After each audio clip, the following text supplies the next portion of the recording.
हज़रात जी वकार, चूँकि इंसान को अल्लाह रब्बुल इज़्ज़त ने अपनी बंदगी और इबादत के लिए पैदा फरमाया है, और इस इंसान के लिए ये ज़मीन आसमान और जो कुछ भी इसके दरमियान है पैदा किया है। और फिर इस इंसान के लिए सबसे बड़ी नेमत और सबसे बड़ा इनाम कि अल्लाह ने इसकी रुश्द हदायत के लिए अपने अंबिया और रसूल मबूस फरमाए और उसे बेहतरीन ज़िंदगी गुजारने का तरीका और सलीका सिखाया। उसी सिलसिले में अल्लाह ने 1,24,000 अंबिया किराम मबूस फरमाए और फिर उन तमाम नबियों और रसूलों का इमाम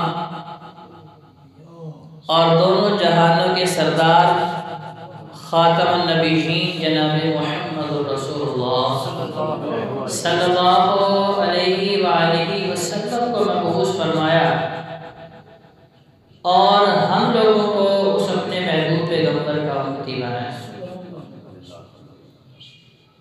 तो सबसे मुख्तसर से अरसे के अंदर सबसे कलील ज़माना लेकर नबी करीम सल्लल्लाहु अलैहि वसल्लम इस दुनिया की तरफ आए और इतनी शानदार, इतनी बाकमाल जिंदगी गुजारी कि जिन्होंने माना उन्होंने तो दोनों जहानों की कामयाबी और कामरानी और खुश नसीबी अपने मुकद्दर में हासिल कर ली। जिन्होंने नहीं माना, जिन्होंने दिल से ईमान कबूल नहीं किया, जिन्होंने उस नबी की रिसालत को तस्लीम नहीं किया, लेकिन नबी करीम सल्लल्लाहु अलैहि वसल्लम के किरदार के ऊपर उंगली नहीं उठा सकते।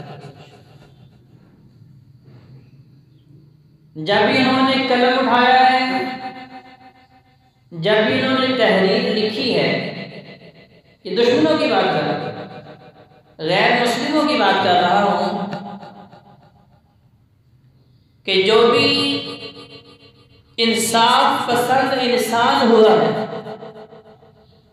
जो भी अक्ल व शऊर को इस्तेमाल करने वाला इंसान हुआ है, चाहे उसका ताल्लुक यहूदियत के साथ है, चाहे उसका ताल्लुक ईसाईयत के साथ है, चाहे उसका ताल्लुक हिंदुइज्म के साथ है, चाहे उसका ताल्लुक बुद्धिज्म के साथ है, जब भी उसने लिखा है नबी करीम सल्लल्लाहु अलैहि वसल्लम को बाकमाल लिखा। जब भी इन्होंने तहरीर लिखी है मेरे महबूब पैगंबर अलैहिस्सलाम के किसी भी पहलू के ऊपर लिखने की जसारत की है, अल्लाह के फजल करम से हाथों सच लिखा है।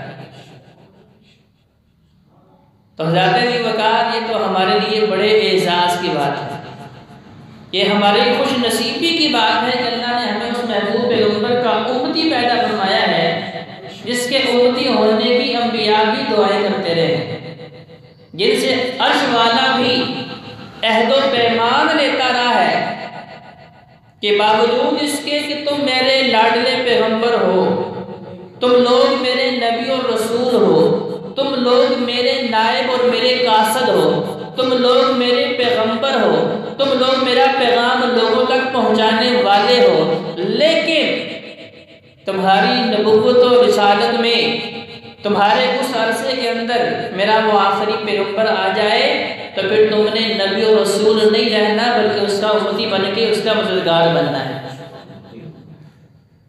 इसका मतलब ये है कि हज़रत जी वकार उम्मत मुहम्मदिया होना ये बहुत बड़े एजाज़ की बात है। ये अल्लाह रब्बुल इज़्ज़त का लुत्फ़ व करम है, ये अल्लाह रब्बुल इज़्ज़त का एहसान अज़ीम है।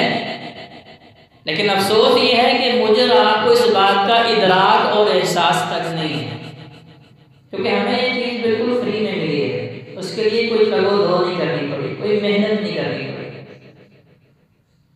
आप सहाबा किराम रिज़वानुल्लाह अलैहिम अजमाइन की ज़िंदगी को उठा के देखें कि कितनी सऊबतों में, कितनी तकालीफ में, कितने जुल्म बर्बरियत में, कहीं जानों के नजराने दे रहे हैं, कहीं अपने मासूम बच्चों को ज़िबा होता देख रहे हैं, कभी खुद अपने हाथों से अपने बाप पे तलवार चला रहे हैं, कभी घर बार की कुर्बानी दे रहे हैं, कभी माल की कुर्बानी दे रहे हैं। इन सारी सोबतों के बाद जब उन्होंने, इन सारी तकालीफ के बाद जब उन्होंने, इतने सारे इख्तिलाफ के बाद जब उन्होंने नबी करीम सल्लल्लाहु अलैहि वसल्लम के साथ लब्बैक व सअदैक का नारा लगाया, तो अल्लाह रब्बुल इज्जत को फिर वो इतना पसंद आया कि अल्लाह रब्बुल इज्जत ने फरमाया, नबी तुम अपने इन साथियों को बता दो कि रज़ियल्लाहु अन्हुम व रज़ू अन, अर्श वाला इन पर राज़ी हो चुका है। और फिर उसी तरह का ईमान, उसी तरह का तस्लीम व जान, उसी तरह का जो है ताबेदारी और फरमाबरदारी वाला जज्बा अर्श वाला चाहता है कि मेरे और आपके अंदर भी पैदा हो। अल्लाह पाक में क्या हुक्म दे रहे हैं कि लोगों ईमान लाओ उस तरह जिस तरह मेरे नबी के सहाबा ईमान लेके आए, जिस तरह उन्होंने दिलो जान से तस्लीम की कि जब एक मरतबा नबी करीम सल्लल्लाहु अलैहि वसल्लम का फरमान कानों में पहुंच जाता तो फिर वो दिल में घर कर लेता। फिर वो मेरी और आपकी तरह नहीं कि भाई अगर मगर चूंकि चुनाचे ऐसा होगा तो ऐसा करूंगा, नहीं इसमें गुंजाइश भी है, इसमें रुखसत भी है, इसमें से ये पहलू भी निकलता है। नहीं नहीं नहीं मेरे भाइयों, नहीं। सहाबा की सीरत उठा के देखें, सहाबा का सीरतों की किरदार पढ़ के देखें, नबी अलैहिस्सलाम के साथ उनका रवैया जरा उसका मुताला करके देखें।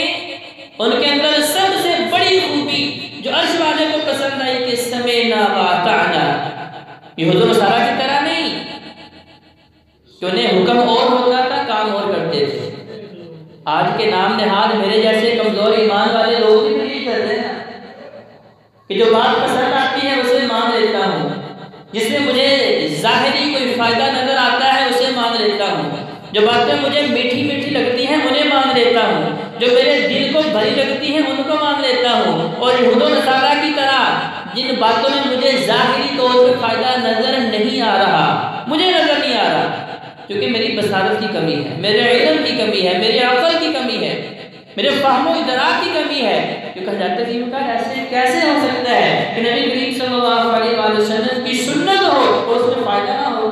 ये नहीं हो सकता, ये हो सकता ही नहीं कि मेरे नबी की कोई बात ऐसी हो, मेरे नबी की कोई सुन्नत ऐसी हो, मेरे नबी का अमल कोई ऐसा हो जिसमें मेरे और आपके लिए जिस्मानी और रूहानी, दुनियावी और उखरवी फायदा ना हो। ये मुमकिन है ही नहीं।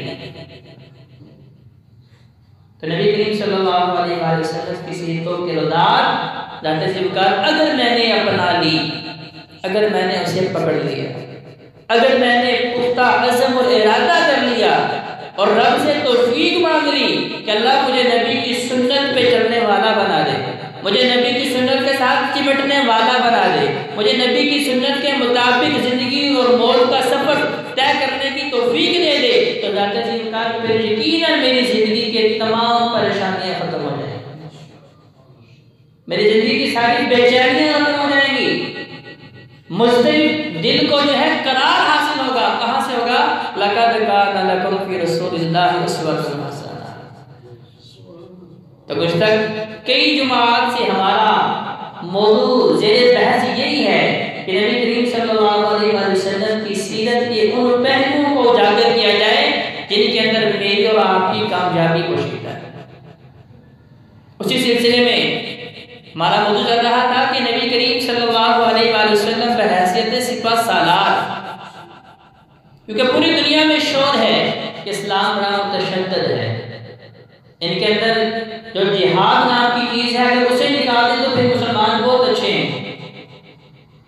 जबकि जाता जी बकार जितना अच्छा निज़ाम में जंग इस्लाम ने दिया है, इससे पहले किसी बंदे ने ऐसा निज़ाम दिया ही नहीं। आप पहली जंगें उठा के देखें, सदियां चलती थी, नस्लें दर नस्लें उन जंगों की भेंट चढ़ती थी और फिर कत्ल करने के बाद भी जिनको सुकून हासिल नहीं होता था मुसला करते थे। किसी का नाक काट दिया, किसी के कान काट दिए, किसी की आंखें नोच ली, किसी का सीना चाह करके दिल निकाल लिया। इस तरह की बेहुदा हरकत इस्लाम से पहले जंगों के अंदर होती थी। नबी करीम सल्लल्लाहु अलैहि वसल्लम ने तो जिहाद का इतना बेहतरीन निज़ाम, इतना खूबसूरत निज़ाम और इंसानियत का इतना तहफ़्फ़ुज़ वाला निज़ाम पेश किया, इससे पहले किसी मजहब के अंदर, किसी शरीयत के अंदर और किसी बड़े से बड़े सिपा सालार के पास ऐसे बेहतरीन उसूल और कवायद मौजूद ही नहीं थे। पहले दिन से ही नबी करीम सल्लल्लाहु अलैहि वसल्लम ने जिहाद शुरू कर दिया। लेकिन फर्क सिर्फ मेरे और आपकी सोच का है कि मैं जिस तरह यहूद और नसारा एक खून आलूद पिक्चर दिखाते हैं जिहाद की, एक मुतासबाना और मुतशद्दिदाना तस्वीर दिखाते हैं कि इस्लाम के अंदर जिहाद सिर्फ और सिर्फ जो है लोगों का खून बहाने का नाम है, ऐसी बात हज़रत बिल्कुल नहीं है। पहले दिन जब नबी करीम सल्लल्लाहु अलैहि वसल्लम ने लोगों को बताया कि अल्लाह ने मुझे रसूल बनाया है, तो ये जिहाद बिल लिसान पहले दिन से नबी करीम सल्लल्लाहु अलैहि वसल्लम ने शुरू कर दी। लुगत के अंदर आप अगर जंग का मानी देखना चाहेंगे तो आपको लफ्ज़ हर्ब मिलेगा। हर्ब है रे बे हर्ब, लड़ाई, जंग। लेकिन इस्लाम ने कहीं पे भी ये नहीं कहा कि आपके ऊपर हरम लाजिम कर दी गई है, आपके ऊपर हरम को लाजिम करार कर दिया गया है, नहीं नहीं, बल्कि जहां पे भी लफ्ज़ आया है जिहाद का है। जिहाद का मतलब क्या है? कोशिश। ये गैर मुस्लिमों की सोच है कि उन्होंने हमें इसका बड़ा गलत तासुर पेश किया है और लोगों के सामने इस्लाम और मुसलमान को बदनाम करने की कोशिश और साजिश की जा रही है। हालांकि ये जिहाद यहूदी के अंदर भी मौजूद था, ये जिहाद ईसाइयों के अंदर मौजूद था, हिंदू के अंदर भी मौजूद है, सिखों के अंदर भी मौजूद है। हर मजहब चाहे वो आसमानी है या लोगों का बनाया हुआ है, हर के अंदर जिहाद उनके अंदर जो है मौजूद है। अपना दिफा जिसे लोगों के सामने पेश करने की, इस्लाम के अंदर जो जिहाद है उसे सिर्फ किताब का नाम है, नहीं। जिहाद की कई किस्में हैं, उनमें से एक चैप्टर किताल है, एक बाब, उनमें से एक दरवाजा किताल है और वो आखिरी कंडीशन है, आखिरी सूरत है जब कोई चाराकार न रहे तो फिर तलवार उठाई जाएगी, वो भी सिर्फ और सिर्फ अपने तहफ़्फ़ुज़ के लिए। मैं बता रहा हूँ कि नबी अलैहिस्सलाम ने जब पहली मर्तबा अल्लाह ने हुक्म दिया कि लोगों के सामने खड़े होकर बताएं कि मैं अल्लाह का नबी हूँ, तो जिहाद बिल लिसान किया, अपनी जुबान से। जिहाद का मतलब क्या है? कोशिश। कैसी कोशिश? हर वो कोशिश जिससे मेरे अंदर इस्लाम आ सकता है, जिसके जरिए मैं इस्लाम को सीख सकता हूँ, जिसके जरिए मैं इस्लाम को फैला सकता हूँ, जिसके जरिए मैं इस्लाम को महफूज कर सकता हूँ, हर उस कोशिश का नाम जिहाद है। हर उस कोशिश का नाम जिहाद है। लेकिन सिर्फ और सिर्फ इस्लामियों के खिलाफ और मुसलमानों के खिलाफ प्रोपेगेंडा है। नबी अलैहिस्सलाम ने पहले दिन से जिहाद का आगाज किया तो क्या तलवार उठा ली थी, कत्ल गारत शुरू कर दी थी, जबकि वो पहला मौका था जब मक्का के अंदर नबी करीम सल्लल्लाहु अलैहि वसल्लम के खिलाफ जुबानें दराज की गई। ये पहला मौका, क्योंकि लोगों को मोहम्मद रसूलुल्लाह सल्लल्लाहु अलैहि वसल्लम इस बात पे इख्तिलाफ था, मोहम्मद बिन अब्दुल्लाह पे तो किसी को इख्तिलाफ ही नहीं था। सारे मुशरिकीन मक्का आपसे फैसले करवाते हैं, अपनी अमानतें रखवाते हैं, अच्छे मशवरे आपसे लेते हैं। उन्हें पता है कि यहाँ से जो भी नसीहत मिलेगी अच्छी मिलेगी, जो भी मशवरा मिलेगा अच्छा मशवरा मिलेगा। उन्हें पता था कि बावजूद दुश्मनी मोल लेने के भी हमारी अमानतें इनके पास महफूज रहेगी। उन्हें पता है कि पूरे मक्का के अंदर इतना अमीन आदमी कोई नहीं, इतना सादिक कोई नहीं, इतना आदिल कोई नहीं, इतना आकिल कोई नहीं। उन्हें पता है पूरे मक्का के अंदर इस जैसा इंसान मौजूद नहीं। तो 13 सालों तक नबी करीम सल्लल्लाहु अलैहि वसल्लम लोगों की बातें सुनते रहे। हलाकत और बर्बादी की बातें पहले दिन से लोगों ने शुरू कर दी। दीवाना, शायर, जादूगर, मजनून, जो जो उनकी जुबानों पे आ सकता था उनको अदावत में, दुश्मनी में इंतहा कर दी। नबी अलैहिस्सलाम ने पत्थर भी खाए, लहूलुहान भी हुए। 13 सालों तक जिहाद बिल लिसान और जिहाद बिल इल्म, जो पहली जो साकें हैं इस्लाम को फैलाने की और इस्लाम को अपने दिल में उतारने की, जिहाद बिल लिसान और जिहाद बिल इल्म, जिहाद बिल क़ल्ब। अब वो जिहाद का आगाज नबी करीम सल्लल्लाहु अलैहि वसल्लम ने किया और 13 सालों तक लोगों को दावत देते रहे। ये सिलसिला जारी सारी रहा 13 साल। यहाँ तो कोई 13 मिनट बर्दाश्त नहीं करता। हमारा सगा भाई भी हो, बड़ा करीबी यार दोस्त भी हो, बड़ा करीबी रिश्ते नाते वाला भी हो, हम बात कर रहे हो और वो हमारी बात को काट दे और कोई ऐसी बात कर दे जो हमारे मिजाज के खिलाफ हो, फिर हम बर्दाश्त नहीं करते। कि जब तक उसे भरी मजलिस में रुसवा न करें, जब तक उसकी इज्जत को तार तार न कर दें, जब तक उसके वो मामला जो मेरे इल्म में है, मेरे और उसके माबैन मौजूद हैं, जब तक उसे लोगों में नशर न कर दूँ, मुझे तसल्ली नहीं होती। लेकिन मेरे नबी करीम सल्लल्लाहु अलैहि वसल्लम का किरदार उठा के देखें कि 53 साल की उम्र तक लोग बड़े बड़े जर्नैलों के नाम पेश करते हैं, बड़े बड़े बहादुर दलेरों के नाम पेश करते हैं। उन्होंने 20 और 17 साल की उम्र में सिकंदर आजम हो, चंगेज खान हो, नेपोलियन हो, ये 3 बड़े नाम जो मेरे नबी के मुकाबले में लोग पेश करते हैं। 17-20 साल की उम्र में इनको सिपा सालारी प्लेट के अंदर रख के दी गई, हालात पैदा किए गए, सिपा सालार के बेटे बने, तख्त नशीनी मिली और ये जंगो जदल का सिलसिला अपने अबा व अजदाद से सीखा। नबी करीम सल्लल्लाहु अलैहि वसल्लम ने अपनी जवानी गुजार दी, 53 साल तक तलवार को हाथ नहीं लगाया। लोगों के दिलों के ऊपर जिहाद करते रहे, लोगों के दिलों की कोशिश करते रहे, दिन में दावत देते रहे और लोगों की बातें सुनते रहे, रात को मुसल्ले पे खड़े होकर अपने उन्हीं मुखालिफिन के लिए हिदायत की रब से दुआ करते रहे। अल्लाहुम्मा हदी कौमी फइन्नहुम ला यअलमून। अल्लाह ये ना समझ है, अल्लाह इन्हें पता नहीं है, अल्लाह इन्हें इल्म नहीं है, अल्लाह मैं इन्हें माफ करता तू भी माफ कर दे, अल्लाह मैं चाहता हूँ कि तू इन्हें हिदायत से सरफराज कर दे। आज हमारा दावत का उसलूब ही अलग है, हमारा तरीकाकार ही अलग है। पहले तो यह है कि मेरी दावत का तरीका भी बस खास लोगों के लिए मेरे पास चल के आना, मैंने सिर्फ उसी को दावत देनी है, तो जिसके बारे में मुझे पता है कि मेरी बात सुन सकता है, बस उसी को बात बतानी है। नबी करीम सल्लल्लाहु अलैहि वसल्लम की दावत हर आम व खास के लिए थी, हर अपने बेगाने के लिए थी, हर मर्द औरत के लिए थी और हर मकतबा फिक्र हर उम्र के बंदे के लिए था। चाहे वो बच्चे हैं, चाहे वो जवान हैं, चाहे वो ढेर उम्र के हैं, हर एक को नबी करीम सल्लल्लाहु अलैहि वसल्लम दावत इस्लाम दे रहे हैं, ये जिहाद कर रहे हैं। मेरे नबी करीम सल्लल्लाहु अलैहि वसल्लम हैसियत सिपा सालार हैं, तो पहले दिन से लोगों के दिलों पे जो है वो कोशिश की जा रही है।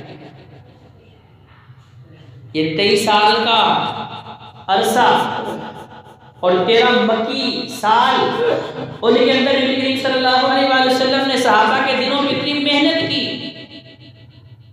इस जिहाद बिल इल्म और जिहाद बिल लिसान का इतना बेहतरीन नमूना पेश किया कि फिर जब दूसरी सने हिजरी में, अभी 1 साल हुआ हिजरत किए हुए, लुटे पुटे पहुंचे हैं, सर छुपाने के लिए घर नहीं, लड़ने की तलवार नहीं और बचने के लिए जो है कोई आला पास मौजूद नहीं, सवारी तक मौजूद नहीं, लेकिन नबी साहब ने कहा अब लड़ना है अपने दिफा में।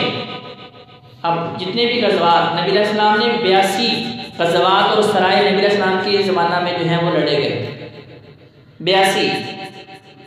उन सब के अंदर एक बात जो हमें सही तौर पे समझ आएगी, नबी करीम सल्लल्लाहु अलैहि वसल्लम ने तलवार इसलिए नहीं उठाई कि लोगों को तलवार से डरा के खौफजदा करके दीन की तरफ माइल किया जाए, नहीं नहीं, बल्कि जब जब नबी करीम सल्लल्लाहु अलैहि वसल्लम को यह खदशा पैदा हुआ कि मुखालिफीन हमारे दुश्मन जो हैं वो हमारे ऊपर हमलावर होने वाले हैं, तब नबी करीम सल्लल्लाहु अलैहि वसल्लम ने तलवार उठाई सिर्फ अपने दिफा के लिए,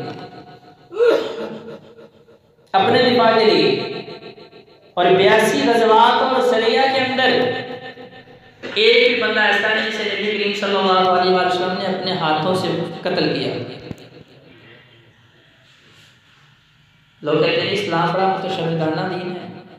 और देखिए दुनिया का सबसे बड़ा सिपा सालार, दुनिया का सबसे बड़ा जर्नैल, जिसके बारे में लोगों ने लिखा कितना अजीम जर्नैल कायनात के अंदर और आ सकता ही नहीं, कि जिसके मानने वालों को जब वो एक मर्तबा हुक्म कर देते हैं तो वो तन मन धन सब कुछ कुर्बान करने के लिए तैयार हो जाते हैं। तन मन धन सब कुछ कुर्बान करने के लिए तैयार हो जाते हैं। किसी भी बेहतरीन फौज के अंदर सबसे बेहतरीन जज्बा ये है तो अपने जर्नैल और अपने लीडर की बात मानने के लिए हर वक्त तैयार रहें। नबी करीम सल्लल्लाहु अलैहि वसल्लम ने बदर के मौका पे कहा कि लड़ना है तो कितने हैं? 313 जाते जिहाद लड़ने के लिए नबी करीम सल्लल्लाहु अलैहि वसल्लम ने अब किताल का हुक्म दिया। अल्लाह ने कहा कि अब वक्त आ चुका है कि 15 सालों से आप लोगों की बातें सुन रहे हैं, लोगों का जुल्म बर्बरियत बर्दाश्त कर रहे हैं। 15 सालों से ये रुए जमीन पे इस्लाम और मुसलमान का खून बहाया जा रहा है। अब वक्त ये है कि आप तलवार उठाएं सिर्फ अपने दिफा के लिए, अपने दिफा के लिए। सन 2 हिजरी में बदर के मौका पे 313 लड़ने के लिए गए हैं तो उनकी हालत ज़ात की जरा देख लीजिए। किसी के पाँव में जूता नहीं, किसी के पास सवारी नहीं, किसी के पास तलवार नहीं, किसी के पास नेजा नहीं, किसी के पास खोद नहीं, किसी के पास जिरा नहीं, लेकिन सिर्फ जज्बा ईमानी समेना व अताना कि नबी करीम सल्लल्लाहु अलैहि वसल्लम ने कहा लड़ना है, अल्लाह हमें बेयारो मददगार नहीं छोड़ेगा, अल्लाह की नुसरत हमारे सामने हाल होगी, अल्लाह के फजल करम से हम फाते बन के आएंगे। अब नबी अलैहि सलाम की जुबान मुबारक पे यकीन इतना है, उन्हें पता है कि अब फतह हमारा मुकद्दर है। 1000 से लड़ने के लिए चले गए हैं। अगर आप दुनियावी आदादो शुमार के ऊपर जाएं, अगर दुनियावी आप वसाइल के ऊपर जाएं, मादी वसाइल, अस्करी वसाइल, जैसे आज हम एटमी पावर होने के बावजूद हमारे दिलों में खौफ है। नबी सल्लल्लाहु अलैहि वसल्लम ने फरमाया था कि कुर्बे के अमल उम्मत के अंदर वहन की बीमारी पैदा हो जाएगी और फिर उसका दुश्मन उसे करने वाला समझेगा। साहबा ने कहा रसूलल्लाह वहन ये कैसी बीमारी है? जिस्मानी बीमारियों का हमें पता है, फलां बीमारी, दिल की बीमारी, मेदे की बीमारी, फलां बीमारी, ये वहन कैसी बीमारी है? नबी सल्लल्लाहु अलैहि वसल्लम ने फरमाया ये कल्बी बीमारी है, दिल की बीमारी का नाम है। क्या रसूलल्लाह इसकी वजाहत फरमा दीजिए। तो मैं वहन से मुराद ये है कि जब उम्मत मुस्लिमा के दिलों में मौत का खौफ और दुनिया की हिरस पैदा हो जाएगी तब इनका दुश्मन इन्हें करने वाला समझेगा। आज देख लीजिए 50 से ज्यादा इस्लामी ममालिक इस रुए ज़मीन के ऊपर अल्लाह के फजल करम से मौजूद है, अरबों की तादाद में मुसलमान मौजूद हैं, लेकिन ये वहन की बीमारी हमारे दिल को पूरी तरह जो है उसके ऊपर गलबा पा चुकी है। इसलिए हम दुनियावी आदादो शुमार के ऊपर जाते हैं, जी हम फलां का मुकाबला नहीं कर सकते, फलां से लड़ नहीं सकते, उससे हम दुश्मनी मोल नहीं ले सकते। कैसे लड़ सकते हैं? उसके पास फलां चीज भी है, फलां भी है, फलां भी है, उसके पास अफरादी कुव्वत हमसे ज़्यादा है, उसके पास फलां चीज़ की कसरत बहुत ज़्यादा है। तो मेरे भाइयों नबी करीम सल्लल्लाहु अलैहि वसल्लम की सिद्ध काटे देखें कि 313 को 1000 के मुकाबले में पेश किया तो बहुत से ऐसे भी हैं जिन्होंने जिंदगी में कभी तलवार पकड़ी भी नहीं है। बहुत से ऐसे हैं जिन्होंने कभी लड़ाई का नाम तक नहीं सुना, लेकिन नबी करीम सल्लल्लाहु अलैहि वसल्लम ने कहा कि लड़ना है, खड़े होना है। तो ईमानी कुव्वत समीना व अताअना, नबी करीम सल्लल्लाहु अलैहि वसल्लम की बात को मानने का जज्बा, उस जज्बे ने लड़ाया और अल्लाह की रहमत शामिल हाल हुई और अल्लाह रब्बुल इज्जत ने फतह से हमकनार कर दिया। और अगर आप इसका दूसरा पहलू देखें कि जितने भी गज़वात नबी करीम सल्लल्लाहु अलैहि वसल्लम ने किए, इनमें आका इस्लाम खुद साथ शामिल हुए, तो आका इस्लाम सिर्फ मदीने में बैठ के कमांड नहीं कर रहे थे, जैसे आज हमें रियासत मदीना का ख्वाब पेश करने वाले हमें ये तसव्वुर देते हैं जी कि आज उसी तरह का अमन व सुकून यहाँ भी हो जाएगा। और भाई कैसे होगा?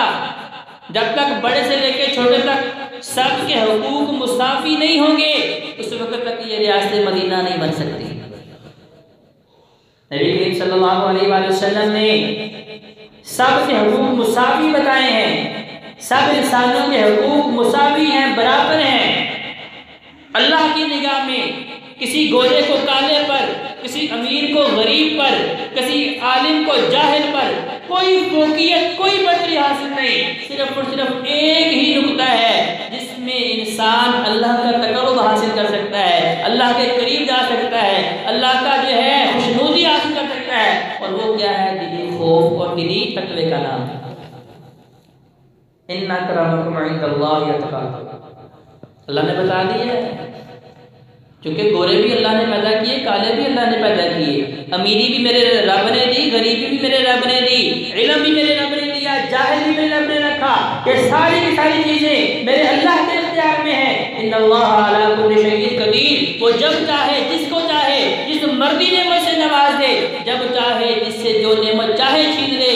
ना कोई इंसान उन नेमतों के बारे में रब से पूछ सकता है, ना उसका कोई मुतालबा कर सकता है, ना उसके ऊपर का कोई इख्तियार है। ये सारी की सारी चीजें मेरे रब के इख्तियार में है। इंसान के बस में सिर्फ और सिर्फ रब की रज़ा को हासिल करने की कोशिश है। वो भी जिसे मेरा खालिक व मालिक तौफीक दे दे। वमा तौफीक इल्ला बिल्लाह। मेरा रब ना चाहे तो इंसान उसके सामने झुक भी नहीं सकता। आज हजारों लाखों हमारे मुसलमान नाम निहाल बहन भाई कितने हैं जो मसाजिद के पास से गुजर जाते हैं, अंदर नहीं आते, तो ये समझते हम जा नहीं रहे। मेरे भाइयों, नहीं नहीं, मेरा रब उन्हें बुला नहीं रहा। मेरा रब उनके ऊपर इस हद तक नाराज है, मेरा रब उनके ऊपर इस हद तक गज़बनाक है। मेरा रब नहीं चाहता कि मेरे सामने आके ये झुकें और अपनी जबी को जमीन पर रखें, क्योंकि वो रब के बागी और नाफरमान हैं। तो लिहाजा भाइयों, मुझे रब से नेकी की तौफीक मांगनी है, उसका फज़ल करम है तो वो मुझे चला के अपने दरबार में ले आया है। तो सहाबा के अंदर यही जज्बा समेना व अताअना, कि जितने भी गज़वात और लोग कहते हैं कि इस्लाम बड़ा मुतशद्दिदाना दीन है, 82 जंगें, 82 लड़ाइयाँ जो नबी करीम सल्लल्लाहु अलैहि वसल्लम ने लड़ी, उनमें खुले आदाद शुमार के मुताबिक भी 1000 और चंद लोग जो हैं वो कत्ल किए गए 82 जंगों में।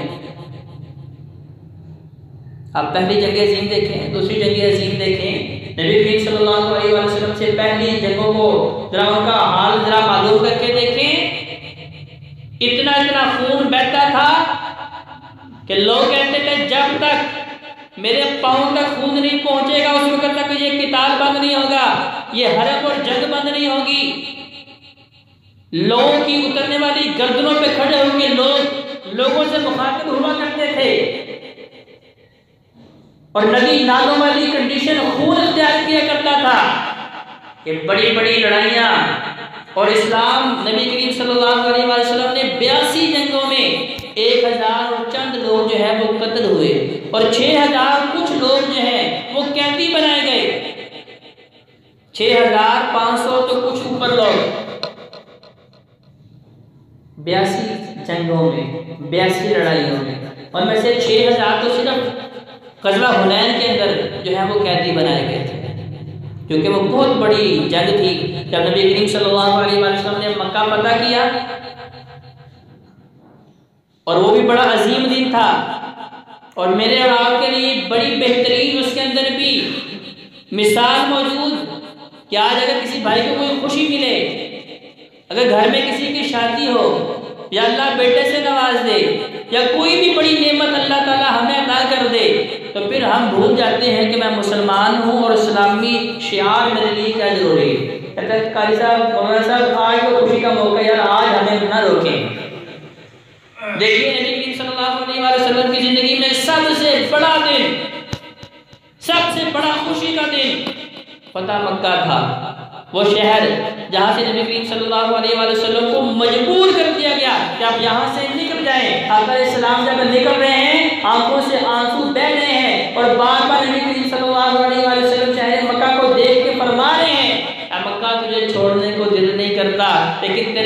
वालों ने मुझे मजबूर कर दिया है कि मैं तुम्हें अब छोड़ दूं। जब अल्लाह ने उसी शहर में फातेह बना के नबी करीम सल्लल्लाहु अलैहि वसल्लम दाखिल हुए तो सबसे पहला काम फरमाया ला तस्रीबा अलैकुम अल-यौम।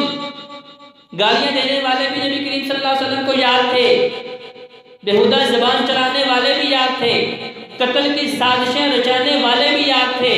नबी करीम सल्लल्लाहु अलैहि वसल्लम की गर्दन में चादर डाल के जो है इतनी जोर से दबाने वाले सलाम का चेहरा सुर्ख हो जाता, आंखें बह जाती, साफ के जब वो बदबरियत याद थी, लेकिन आकर सामने एक जुमला फरमाया ला तस्रीबा अलैकुम अल-यौम। जब आज मैं वही जुमला बोलता हूँ जो मेरे भाई यूसुफ ने अपने भाइयों के लिए बोला था कि जाओ मैं तुम सबको माफ करता हूँ, आज मैं भी तुम सब मक्का वालों को माफ करता हूँ। और आका अलैहिस्सलाम सजदे में पड़ के अल्लाह का शुक्र अदा के बताया तो मुसलमानों और मोमिनों जब बड़ी से बड़ी खुशी मिले तो रब का शुक्र अदा करो कि ये रब की तौफीक से मिली है। बड़ी से बड़ी खुशी मिली है, बड़ी से बड़ी नेमत मिली है, बड़े से बड़ा एहसान मिला है, बड़ी से बड़ी तमन्ना और आरज़ू अर्श वाले ने पूरी की है, तो उसका शुक्र अदा करें क्योंकि ला इन शकरतुम ला अज़ीदन्नकुम, क्योंकि मेरा रब का वादा है लोगों तुम्हें पहली नेमत मैंने दी है, अगर उसका शुक्र अदा करोगे और ज़्यादा भी दूंगा, फिर भी दूंगा। लेकिन अगर तुम ये कहोगे ये तो मेरी अपनी मेहनत है, ये मालो जायदाद ये तो मुझे विरासत में मिला है, ये तो मेरे अब्बा अजदाद के जरिए मुझे मिला है, ये इल्म मैंने अपने बल पे हासिल किया है, फलां ओहदे तक मैं अपनी मेहनत से पहुंचा हूँ। इन कफरतुम इन्ना अज़ाबी लशदीद, अगर तुम नाशुक्री करोगे, अगर तुम नाकदरी करोगे, ऐसे आज हमारी जुबानों पे है कि अल्लाह ने मुझे क्या दिया है, फलां के पास बड़ी गाड़ी, फलां के पास बड़ा घर, फलां के पास बड़ा ओहदा, फलां के पास जाओ हशमत, फलां के पास मांगो ज़र, मुझे रब ने क्या दिया है। अल्लाह कहता है अगर नाशुक्री करोगे तो इन्ना अज़ाबी लशदीद, फिर याद रखो मेरी पकड़ बड़ी सख्त है,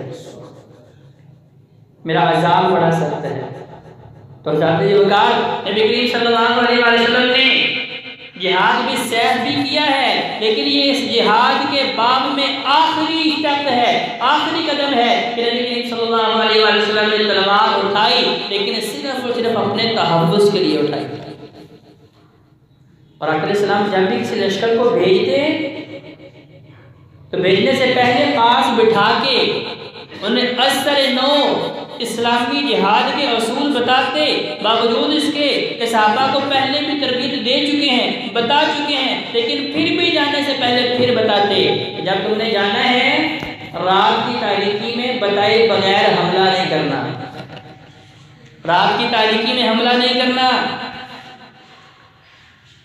रात को लश्कर वहां पहुंच जाता, मैदान में रात गुजारते, सुबह फिर उस बस्ती में उतरते और फिर भी जाके यहूद नसारा और गैर मुस्लिमों की तरह जाके तलवार चलाना शुरू नहीं कर देते, बल्कि जाके सबसे पहले उन्हें दावत इस्लाम देते और लोगों इस्लाम कबूल कर लो, तुम्हें भी वही इज्जत और तौकीर मिलेगी जो अल्लाह ने मक्का और मदीना वालों को दी है, वही तहफ़्फ़ुज़ मिलेगा, वही वक़ार मिलेगा, वही इज्जत मिलेगी जो हमें मिली है, तुम्हें भी वही मिलेगी अगर तुम इस्लाम कबूल कर लो। सबसे पहला असूल ये बताया, सबसे पहली दावत ये थी।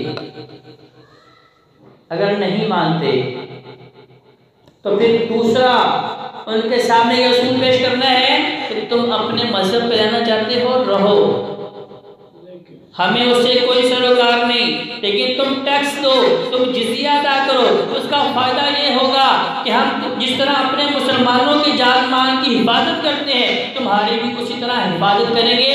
तुम हमारे मुखालिफ से, हमारे दुश्मन से गठजोड़ नहीं करोगे, तुम हमारी मदद में हमारे साथ मिलके हमारे दुश्मनों के खिलाफ लड़ोगे। ये दूसरा ऑप्शन।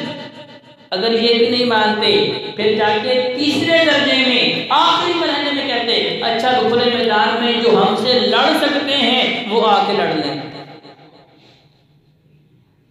जो लड़ने के काबिल हैं, जो हमसे लड़ना चाहते हैं, लड़ने के काबिल भी हैं और लड़ना भी चाहते हैं, खुले मैदान में आ जाएं। क्योंकि नबी करीम सल्लल्लाहु अलैहि वसल्लम को अल्लाह ने मुजस्समा रहमत बना के भेजा था। वमा अर्सलनाका इल्ला रहमतल लिल आलमीन। मेरे महबूब पैगंबर ने जंग का ये असूल बताया कि चाहे नौजवान भी हो, ताकतवर भी हो, जंग का जितना मर्दी माहिर हो, अगर अपने घर में दाखिल होकर दरवाजा बंद कर लेता है आपने घुस के नहीं मारना,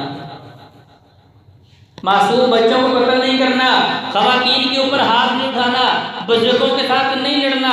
सिर्फ वो लोग जो लड़ने के लिए तुम्हारे मुकाबले में खुले मैदान में उतरते हैं उनसे लड़ना है, उनसे जंग करनी है। और फिर जंग करने के बाद उस सूरत में जो कैदी मर्दों खवातीन मुसलमानों के हाथ आते हैं माले गनीमत के अंदर, उनका भी इतना बेहतरीन निज़ाम इस्लाम ने मुतारिफ करवाया कि इस्लाम से पहले ऐसा जो है मामला था ही नहीं। इस्लाम से पहले ऐसे गुलामों को, ऐसी बांदियों को जानवरों से बदतर समझा जाता था, जानवरों से बुरा सलूक किया जाता था। मर्दों से दिन दिन जो है रात काम लिया जाता, बोझ उनसे उठवाया जाता, मेहनत मुशक्कत करवाई जाती, ना उन्हें खिलाया जाता, ना उन्हें पिलाया जाता, उनका कोई हक नहीं था, उन्हें कोई तहफ़्फ़ुज़ हासिल नहीं था, उन्हें कोई इज्जत व तौक़ीर नहीं थी। ये इस्लाम ने इतना बेहतरीन, इतना खूबसूरत तहफ़्फ़ुज़ इंसानी का रहनुमा असूल पेश किए कि नबी करीम सल्लल्लाहु अलैहि वसल्लम ने गुनाहों के कफ़ारे में बहुत से कफ़ारे ऐसे रखे जिनमें गुलामों को आज़ाद करने का जो है हुक्म दिया गया। मैं अगर फलां गुनाह हो गया है 10 गुलाम आज़ाद कर दो, फलां गुनाह हो गया है 3 गुलाम आज़ाद कर दो। जिसने अल्लाह की रज़ा के लिए गुलाम आज़ाद कर दिया, अल्लाह उसकी गर्दन को जहन्नम से आज़ाद कर देगा। तो ये मुसलमानों को भी तरबियत और गुलामों का तहफ़्फ़ुज़ नबी करीम सल्लल्लाहु अलैहि वसल्लम ने पेश किया। तो ये गुलामों और बांदियों को तहफ़्फ़ुज़, इज्जत और उनके हुकूक की बात नबी करीम सल्लल्लाहु अलैहि वसल्लम ने फरमाई, इससे पहले किसी ने नहीं की। और इस्लाम का निज़ाम जंग और नबी करीम सल्लल्लाहु अलैहि वसल्लम जो सिपा सालार, इसको एक हिंदू ने जब पढ़ा तो कहता है कि इतना अजीम सिपा सालार कायनात के अंदर ना आया है ना आ सकता है। कौन कह रहा है? एक हिंदू लिखने वाला लिखता है। उसकी वजह क्या है? उसकी वजह ये है, कहता है कि मैं एक तरफ देखता हूं कि जंगों में उसके पास दुनिया जहान के खजाने माले गनीमत की सूरत में आते हैं, हजारों लाखों दिरहम दिनार आते हैं, हजारों ऊंट भेड़ बकरियां आती हैं, सैकड़ों की सूरत में गुलाम आते हैं। उसके पास दुनिया जहान के खजाने हैं। एक तरफ तो मुझे दुनिया जहान का शहनशाह दिखाई देता है, लेकिन दूसरी जाने मुझे वो फकीर दिखाई देता है कि घर जो है वो कच्ची झोंपड़ी है। अरब का शहनशाह है, अरब का सबसे बड़ा बादशाह है। अरब के अंदर उस जैसा बादशाह कोई नहीं, उस जैसा अमीर कोई नहीं। अमीरी का आलम बताया कि हजारों ऊंट, दिरहम दिनार, रुपया पैसा, दुनियावी चीजें, गुलाम बांदियां पास आती हैं माले गनीमत की सूरत में। अर्श वाले ने भी कहा है कि नबी इसके ऊपर सबसे पहले अल्लाह उसके रसूल का हक है। लेकिन अगर उसकी दूसरी जानिब मैं देखता हूँ कि फकीरी ऐसी है कि घर के अंदर एक दिरहम दिनार भी नहीं जाता। लाखों दिरहम दिनार आए हैं, घर में एक भी नहीं जाता। हजारों ऊंट आए हैं, अपने लिए एक ऊंट नहीं रखा। हजारों घोड़े मिले हैं, एक घोड़ा पास नहीं रखा। गुलाम बांदियां भी आई हैं, उनमें से एक भी पास नहीं रखा। जब तक सारा माल मुस्तहिकीन में, गुरबा व मसाकीन में तकसीम नहीं हो जाता, उस वक्त तक उस महबूब पैगंबर को सुकून नहीं आता। एक मर्तबा नमाज असर करिए, नबी करीम सल्लल्लाहु अलैहि वसल्लम मस्जिद नबी में तशरीफ फरमाए हैं, इकामत पढ़ी जा चुकी है, सफ़बंदी हो चुकी है, सहाबा मुंतज़िर हैं कि नबी करीम सल्लल्लाहु अलैहि वसल्लम अल्लाहु अकबर फरमा के नमाज का आगाज़ करेंगे, नमाज की इब्तिदा करेंगे। लेकिन नबी इस्लाम ने हाथ का इशारा किया कि रुको मैं अभी आता हूँ। आका इस्लाम अपने हुजरे में जाते हैं, वापस आए, नमाज पढ़ाई। नमाज के बाद सहाबा को बताया कि माले गनीमत का माल जो हज़ारों दिरहम दिनार था वो सारे का सारा मैंने तकसीम कर दिया। उसमें से एक दिन मेरे घर में बचा पड़ा हुआ था, मुझे ख्याल आया कि वो क्यों पड़ा है। अगर इसकी हालत में मुझे मौत आ गई तो मैं अर्श वाले को जवाब क्या दूंगा। तो उसे भी अल्लाह की राह में तकसीम करने के बाद मुसल्ले पे खड़े हुए हैं तो वो हिंदू कहता है कि लोगों में गुलाम बांदियां बांटने वाला, लेकिन जब अपनी बेटी फातिमा बिन्ते मोहम्मद सल्लल्लाहु अलैहि वसल्लम आके गुजारिश करती हैं कि अब्बा जान मैं तो आपकी बड़ी लाडली हूँ, आपको मुझसे बड़ा प्यार है, मेरे साथ बड़ा ताल्लुक है, आप मेरी बात कभी रद्द नहीं करते, आप लोगों को गुलाम देते हैं खिदमत के लिए, बादियाँ देते हैं घर के काम काज के लिए। देखें मेरे हाथों पे छाले पड़े हैं, चक्की चला चला के, अली भी सारा दिन मेहनत मजदूरी करते हैं, मैं भी घर में सारा दिन चक्की चलाती हूँ, हमें भी कोई गुलाम और बांदियाँ अता फरमा दें। नबी करीम सल्लल्लाहु अलैहि वसल्लम क्या फरमाते हैं कि ये गुलाम बांदियाँ तो लोगों के लिए है, तुम्हारे लिए मैं ऐसा अमल बताता हूँ जिसके जरिए तुम रब का तकर्रुब ज़्यादा हासिल करो। तो अपनी औलाद को भी शहाना जिंदगी की तरफ तरगीब नहीं दी, ये नहीं कहा कि तुम शहनशाह की बेटी हो, तुम्हारा बाप जो है इसके पास हजारों की तादाद में गुलाम बांदियाँ आती हैं, जितने चाहो ले जाओ, नहीं नहीं ये नहीं कहा, बल्कि कहा कि जब तुम थक जाओ रात को अपने बिस्तर पे लेटो तो 33 मरतबा सुबहान अल्लाह, 33 मरतबा अल्हम्दुलिल्लाह और 34 मरतबा अल्लाहु अकबर पढ़ के सो जाया करो। इस जिक्र की बरकत से रब की रज़ा भी मिलेगी, अल्लाह तुम्हारी थकावट और थकान को भी दूर कर देगा।